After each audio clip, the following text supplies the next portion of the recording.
Bapak, Ibu, Saudara sekalian yang terkasih dalam Kristus Yesus dimanapun Anda sedang berada.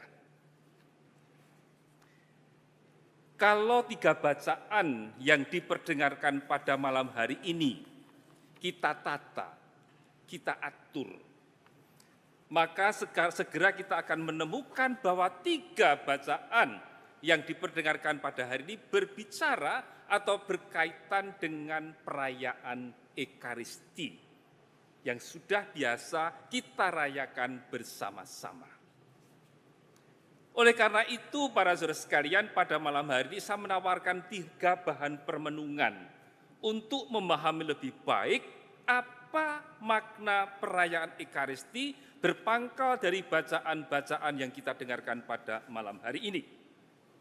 Yang pertama, sewaktu Petrus menolak untuk dibasuh, Tuhan Yesus mengatakan demikian, "Apa yang kuperbuat kini engkau belum tahu, tetapi kelak engkau akan mengerti."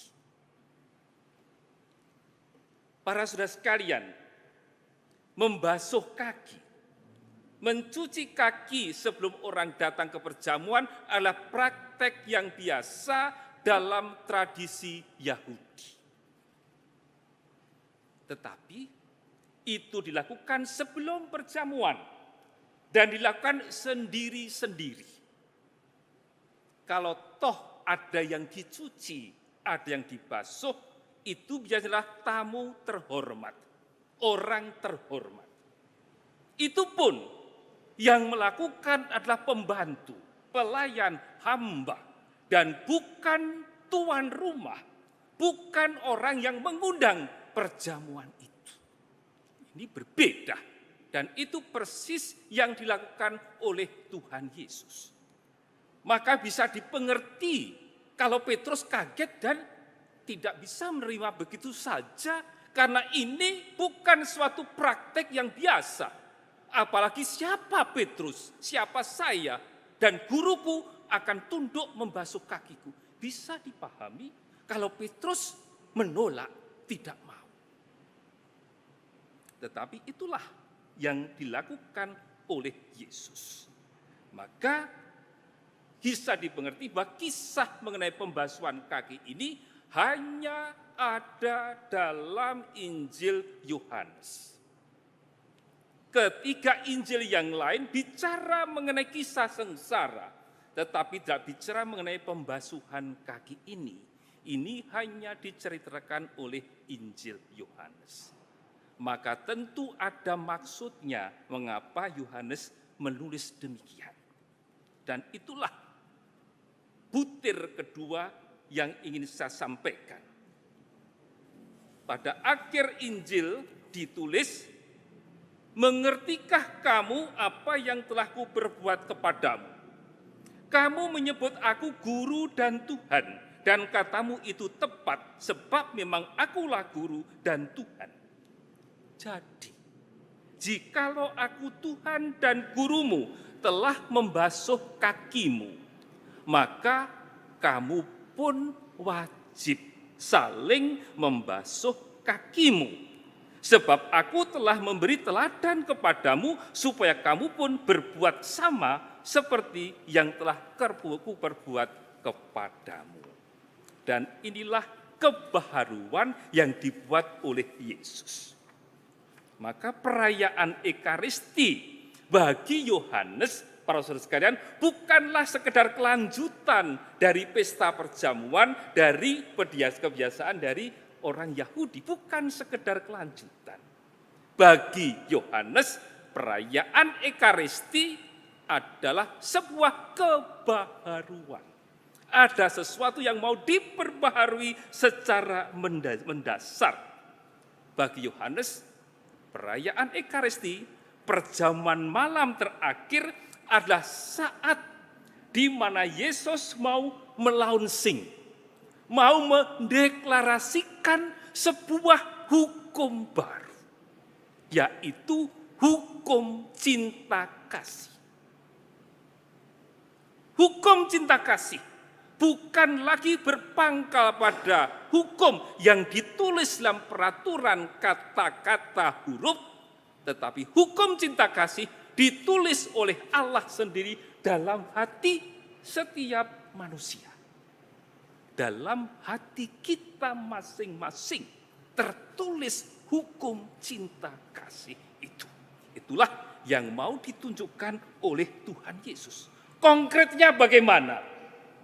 Perintah cinta kasih itu terwujud dalam tindakan saling membasuh kaki.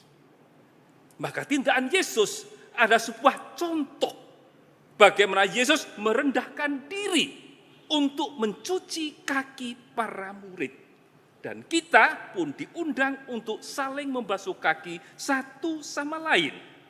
Maka perayaan Ekaristi menuntut bahwa kita memang saling mencuci kaki, saling membasuh kaki, melayani satu sama lain karena Kristus hadir dan diam dalam setiap pribadi, dalam diri sesama kita. Membasuh kaki berarti mencintai sesama, terutama mereka yang saya rasa tidak layak untuk dicintai, mencintai mereka itu. Membasuh kaki berarti berbuat baik kepada sesama tanpa pamrih. Membasuh kaki berarti mengampuni sesama, juga kalau orang itu tidak mau atau tidak mengatakan minta maaf kepada kita, kita pun mengampuni orang itu. Membasuh kaki berarti melayani mereka, melayani sesama kita, juga kalau pekerjaan itu terasa berat dan tidak mudah. Poin kedua, perayaan Ekaristi menuntut kita untuk saling membasuh kaki. Membasuh kaki adalah ungkapan konkret dari hukum cinta kasih. Saling membasuh kaki satu sama lain. Permenungan yang ketiga. Para saudara sekalian, kita sering menyebut perayaan Ekaristi itu juga dengan kata misa. Misa jam piro? Ekaristi jam piro? Apa perayaan Ekaristi dan misa itu sama? Sama. Lalu, kata misa itu berasal dari mana? Kok perayaan Ekaristi dan misa itu sama? Misa itu para saudara sekalian berasal dari bahasa Latin yang dalam misa bahasa Latin diucapkan pada akhir Ekaristi. Ite missa est. Jadi ada kata itu, ada kata misa pada akhir Ekaristi dalam bahasa Latin. Dan misa artinya perutusan, diutus. Maka dalam penutupan Ekaristi dikatakan misa sudah selesai, pergilah Anda, kita diutus. Atau kita diutus untuk mewartakan kebaikan Tuhan. Singkat kata, pada akhir Ekaristi kita menerima perutusan. Itulah kata misa. Berarti bahwa dalam Ekaristi kita diutus. Lalu artinya apa? Artinya, para saudara sekalian, dalam Ekaristi kita menerima tubuh Kristus dalam komuni. Dalam Ekaristi kita juga mendengarkan sabda Tuhan yang dibacakan. Oleh karena itu, bahwa kita selama itu menerima berkat. Kita mengambil semacam nutrisi rohani. Supaya kita setelah menyambut tubuh Kristus, mendengarkan sabdanya, kita diperkuat untuk berjalan bergulat lagi di tengah-tengah masyarakat. Itulah sebabnya dalam akhir Ekaristi dikatakan, imam mengatakan Ekaristi sudah selesai, pergilah Anda diutus. Nah, kita setelah Ekaristi ada perutusan bagi kita. Maka Ekaristi, misa tidak berakhir pada waktu di gereja gedung gereja ini. Setelah Ekaristi selesai, misa selesai, kita diutus untuk melanjutkan berkat yang kita terima dalam Ekaristi itu kepada sesama kita. Dibawa pulang untuk dipraktekkan di tengah keluarga, dipraktekkan di tempat di mana kita bekerja.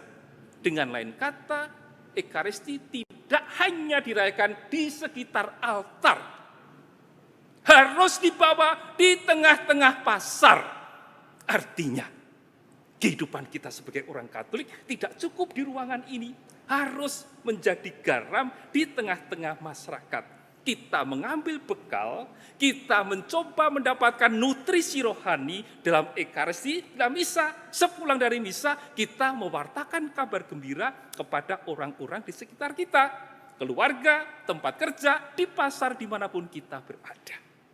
Maka mari kita mohon rahmat kepada Tuhan, agar malam hari ini, sewaktu kita merayakan, diajak untuk mengingat, hari ini adalah semacam penetapan Ekaristi, perjamuan cinta kasih, kita juga semakin diperkuat agar setiap kali kita merayakan Ekaristi, kita juga menyadari tugas perutusan kita sebagai orang-orang Katolik. Nama Allah dipuji kini dan sepanjang masa.